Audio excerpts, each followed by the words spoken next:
CBSE class 10th के maths के second chapter polynomials के एक्सरसाइज 2.2 का दूसरा क्वेश्चन का तीसरा भाग है।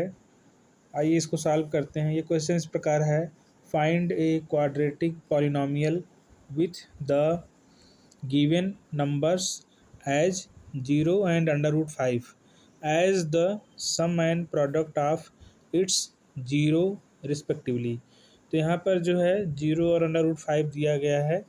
0 जो है सम है, सम, और ये जो है √5 जो है वो प्रोडक्ट ऑफ द जीरोज है। तो इसमें जो है क्वाड्रेटिक पॉलिनॉमियल ज्ञात करते हैं। तो आइए सबसे पहले लिखते हैं लेट द पॉलिनॉमियल बी। हम मान लेते हैं कि पॉलिनॉमियल जो है वह इस प्रकार से होगा ax² + bx + c।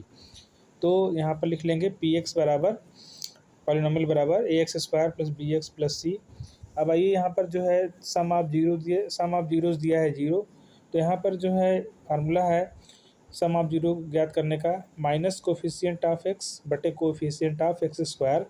तो यहाँ पर जो है कोएफिशिएंट ऑफ x जो है b है, तो यहाँ पर जो है माइनस b हो जाएगा क्योंकि इसके पहले माइनस लगा हुआ है। और इसके बाद कोएफिशिएंट ऑफ x², तो x² के साथ कोएफिशिएंट a है, तो यहाँ पे a लिखेंगे, तो यहाँ -b बटे a हो गया। दोनों का जो है कुल कैलकुलेशन करने पे 0 आना चाहिए।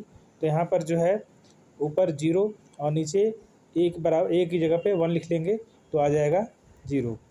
तो इस तरह से यहाँ पे जो है a बराबर 1 आ गया और b बराबर -0 आ गया।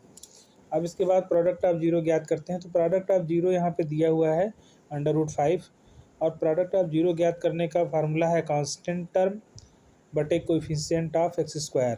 तो यहाँ पर जो है कांस्टेंट टर्म जो है c है, तो यहाँ पे c लिख लेंगे, और कोएफिशिएंट ऑफ x² a है। यहाँ पर देखिए x² है, a है जो है इस स्क्वायर के साथ, यहाँ पर a लिख लेंगे, यहाँ पे a लिख लेंगे, तो यहाँ पे c बटे a हो गया। तो इसका जो है आना चाहिए टोटल कैलकुलेशन करने पर √5।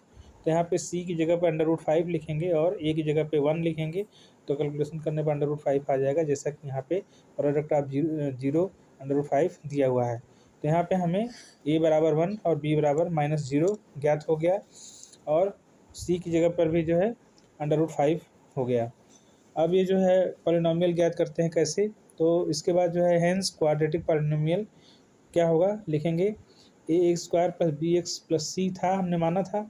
तो यहाँ पर जो है a b c का जो मान ज्ञात हुआ है वो रखेंगे। तो a का मान ज्ञात हुआ है 1, तो यहाँ पे 1 लिखेंगे। b का जो है मान ज्ञात हुआ है -0, तो -0 रखेंगे। और c का मान ज्ञात हुआ है √5, तो √5 रखेंगे। तो इस तरह से जो है अगर सॉल्व करेंगे तो यहाँ पर जो है x² हो जाएगा, क्योंकि 1 में गुणा हुआ तो x² आएगा।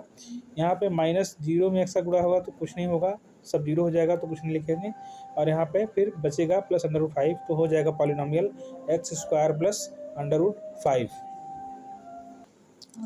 एक दूसरे तरीके से भी जो है इस सवाल को हल कर सकते हैं, सॉल्व कर सकते हैं। आइए देखिए, यहाँ पे फार्मूला होता है जो है क्वाड्रेटिक पॉलिनॉमियल ज्ञात करने का, x² - सम ऑफ रूट्स फिर x plus product of roots. इस फार्मूले में जो है जो सम ऑफ रूट्स दिया है और प्रोडक्ट ऑफ रूट्स दिया है वो रखेंगे, तो जो है पॉलिनॉमियल मालूम हो जाएगा। तो देखिए यहाँ पे लिखते हैं x² - सम ऑफ रूट्स, यहाँ पे 0 दिया था, देखिए यहाँ पे सम ऑफ 0 0 है, तो यहाँ पर जो है हम 0 लिख देंगे, और इसके बाद x है फार्मूले में तो x लिखेंगे, प्लस प्रोडक्ट ऑफ रूट जो है लिखना है। तो यहाँ पे प्रोडक्ट ऑफ रूट जो है वो √5 दिया हुआ था, देखिए प्रोडक्ट ऑफ रूट √5 दिया हुआ है, तो यहाँ पर जो है हम √5 लिखेंगे इसकी जगह पे। इसको जब हम सॉल्व करेंगे तो x² आ जाएगा, और यहाँ पे -0 का x में गुणा होगा तो कुछ नहीं बचेगा, 0 का जो है 0 हो जाएगा, और बचेगा यहाँ पे √5, तो लिखेंगे x² + √5।